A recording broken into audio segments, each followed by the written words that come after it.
Doctor க. கிருஷ்ணசாமி அவர்களின் மாணவர்கள் சார்பில் தேவேந்திரகுல வேளாளர் இளைஞர்கள் அரசியலாக ஒற்றை தலைமையின் கீழ் ஒன்று கூடும் கருத்தரங்கம் புதிய தமிழகம் கட்சி சார்பில் திருநெல்வேலியில் நடைபெற்றது.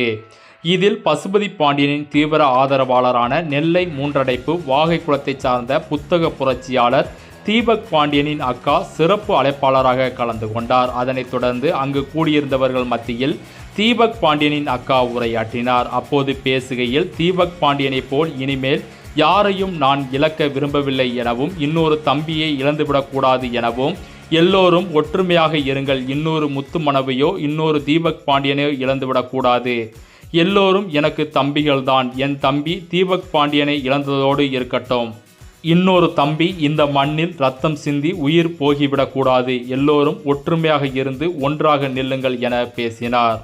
அவ்வாறு பேசும் பொழுது அரங்கமே அமைதியாக இருந்தது. அனைவரும் கண்களில் கண்ணீர் துளிகள் சிந்தியதை காண முடிந்தது. ஆனா எல்லாருமே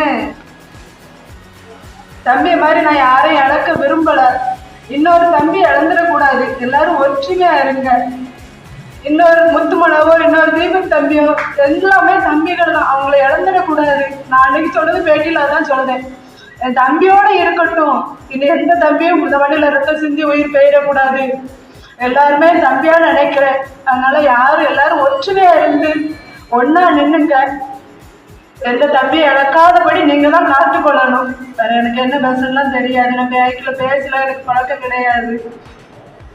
அதனால எல்லாரும் ஒற்றுமையா இருக்க, ஒன்னா சேர்ந்து செயல்படுங்க.